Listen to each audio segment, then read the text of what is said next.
নমস্কার বন্ধুরা, এই চ্যানেলে তোমাদের সকলকেরই স্বাগত জানাই। কারণ তোমাদের জন্য ত্রিপুরায় পিডব্লিউডি অফিসে আবারও কিন্তু একটা আবেদন শুরু হয়ে গেছে। শূন্য পদের কথা যদি আমি একটু বলি, তাহলে তোমরা 2432-এর বেশিও কিন্তু এখানে শূন্যপদ দেখতে পাবে। বেতনের কথা যদি একটু বলি, তাহলে তোমরা 32,000 টাকারও বেশি কিন্তু এখানে বেতন পেতে চলেছ। ছেলে ও মেয়েদের জন্য দারুণ একটা সুযোগ কিন্তু এখানে এসেছে, কারণ 10 পাসের জন্য এখানে শুধু একটা আবেদন। অর্থাৎ তোমরা যদি 10 পাস করে থাকো, তাহলেই তোমরা এখানে আবেদন করতে পারবে।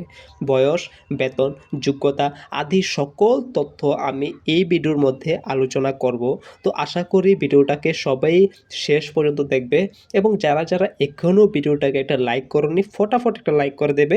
চ্যানেলটাকে যারা যারা এখনও সাবস্ক্রাইব করোনি, সাবস্ক্রাইব করে দেবে। কারণ আমি এই চ্যানেলটার মধ্যে যত গভর্নমেন্ট জব আপডেট রয়েছে সবগুলি আনি। নোটিফিকেশন পেয়ে যখন যাই, তখনই আমি ভিডিওটা বানিয়ে থাকি। তো চলো ভিডিওটাকে শুরু করা যাক। শূন্যপদ অর্থাৎ ভ্যাকেন্সির কথা যদি আমি এই পিডব্লিউডি অফিস সংক্রান্ত যে ভ্যাকেন্সিটা রয়েছে, এটার সম্বন্ধে যদি আমি একটু আলোচনা করি, তাহলে তোমরা এখন পর্যন্ত স্টিল নাও 2432-এর মতো শূন্যপদ কিন্তু তোমরা নোটিফিকেশনে দেখতে পাবে। কিন্তু এটা একটা টেন্টেটিভ বা প্রভিশনাল একটা ভ্যাকেন্সি। অর্থাৎ প্রভিশনাল বা টেন্টেটিভ ভ্যাকেন্সি বলতে এমন ভ্যাকেন্সিকে বোঝানো হয় বা শূন্যপদকে বোঝানো হয় যেখানে এখন যে শূন্যপদ রয়েছে এটা ভবিষ্যতে বাড়ানোর কিন্তু সম্ভাবনা রয়েছে। অর্থাৎ এটা স্টেবল না, এটা টেম্পোরারি বেসিসে একটা ভ্যাকেন্সি রয়েছে। অর্থাৎ এটা তো থাকবেই, পরবর্তীকালে বা ভবিষ্যতে এটা বাড়ানোর কিন্তু সম্ভাবনা রয়েছে। অর্থাৎ 3000-এর মতো কাছাকাছি এই ভ্যাকেন্সি বাড়ানোর সম্ভাবনা কিন্তু এখানে রয়েছে। এখন তোমাদের ভ্যাকেন্সি রয়েছে 2432টি। তো পরবর্তীকালে বা ভবিষ্যতে বাড়ানোর কিন্তু এখানে সম্ভাবনা রয়েছে, মোটমাট কথা হচ্ছে সেটা।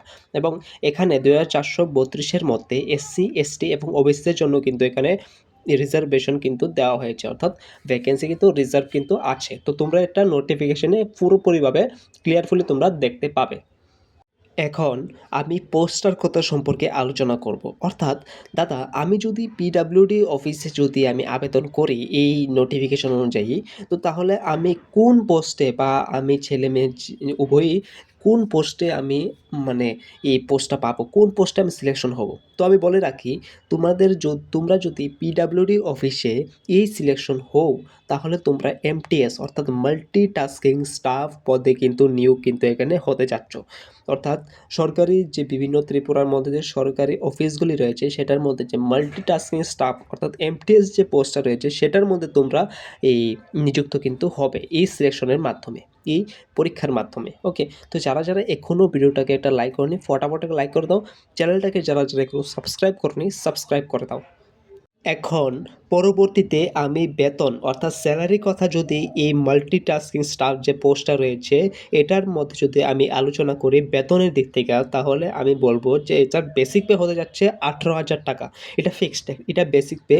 এবং এটার মধ্যে ডিএ অর্থাৎ DRS allowance, HRMS, house rent allowance, TMS, travel allowance, etcetera etcetera যতগুলি সরকারি ভোক্তা বা যে অ্যালাওয়েন্সগুলি রয়েছে, সেগুলি মিলিয়ে তোমাদের ইন হ্যান্ড স্যালারি যখন তুমি সিলেকশন হয়ে যে গভর্নমেন্ট অফিসে যে কাজটা করবে as a fresher, as a beginner যখন করবে, তোমাদের ইনহ্যান্ড স্যালারি কিন্তু এখানে 32,000 টাকার মতো কিন্তু হতে যাচ্ছে। এটাও একটু 1,000-2,000 প্লাস মাইনাস হতে পারে, এটা তোমরা দেখে নিও।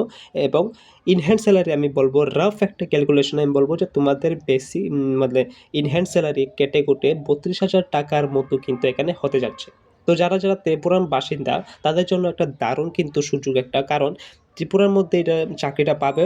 এবং এটার মধ্যেই এই তোমাদের এই পোস্টিং হবে, এবং এই মেন টাউনের ভিতরে তোমাদের এই পোস্টিংটা হবে। তো তোমাদের জন্য দারুণ একটা সুযোগ, তোমাদের টাকাও সেভ করতে পারবে, সব কিছুর মধ্যে একটা স্টেবিলিটি থাকবে।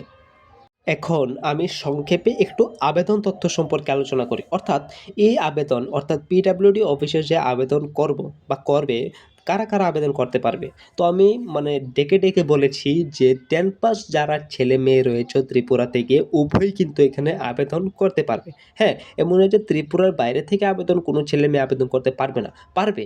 কিন্তু তারা যদি কোনো কমিউনিটি থেকে অর্থাৎ রিজার্ভেশন থেকে কোনো বিলং করে, অর্থাৎ তারা এসসি, এসটি কিংবা ওবিসি বা পিডব্লিউডি থেকে বিলং করে বা ইডব্লিউএস থেকে বিলং করে, তাহলে তোমরা এখানে রিজার্ভেশনে কিন্তু সুবিধা বা সুযোগটা কিন্তু পাচ্ছ না ত্রিপুরার মধ্যে। তো তোমরা তোমাদের স্টেটে কিন্তু সুযোগটা বা রিজার্ভেশনটা পাবে। তো ত্রিপুরার মধ্যে যারা ছেলে মেয়ে রয়েছে, তাদের জন্য যারা 10 পাস রয়েছে মেইনলি বা 12 পাস রয়েছে, মানে মিনিমাম কোয়ালিফিকেশন তোমার 10 পাসই লাগবে।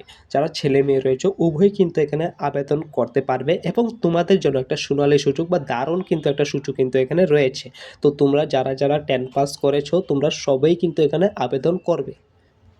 এখন আমি আয়ুসীমা অর্থাৎ এজ লিমিট সম্পর্কে আমি আলোচনা করব। অর্থাৎ তোমরা যদি এই পিডাব্লিউডি অফিসে আবেদন করো বা অ্যাপ্লাই করো বা রেজিস্ট্রেশন করো, যেটাই বলো, তোমাদের আয়ুসীমা অর্থাৎ এজ লিমিট কত রাখবে, আপার এজ লিমিট এবং লোয়ার এজ, এই মিনিমাম বা ম্যাক্সিমাম আমি এজ লিমিটটা বলবো। তো তাহলে তোমাদের সাধারণত 18 থেকে 32 বছর বয়স যদি হয়ে থাকে তাহলে তোমরা এখানে আবেদন কিন্তু করতে পারছো, এখন ডেফিনেটলি করতে পারবে। কিন্তু যারা এসসি বা এসটি থেকে বিলং করো, অর্থাৎ কোনো কাস্ট থেকে বিলং করো, কমিউনিটি থেকে বিলং করো, তাহলে তোমাদের জন্য 5 বছরে কিন্তু এখানে সুবিধা বা রিজার্ভেশন কিন্তু এখানে পেতে চলেছ। তো তোমরা অবশ্যই এখানে আবেদন করবে এবং এই যে পিডাব্লিউডি অফিস সংক্রান্ত বা নিয়োগ সংক্রান্ত যে কোয়েশ্চেন বা যে যদি তোমাদের মনে কোয়েশ্চেন থেকে থাকে তাহলে তোমরা প্লিজ আমাকে কমেন্টে জানিয়ে দিও, আমি এটা রিপ্লাই দেব। তো আশা করি ভিডিওটা তোমাদের সকলেই ভালো লেগেছে। তো যারা এই এখনও চ্যানেলটাকে সাবস্ক্রাইব করোনি সাবস্ক্রাইব করে দাও এবং thanks for watching this video. Like, subscribe and share.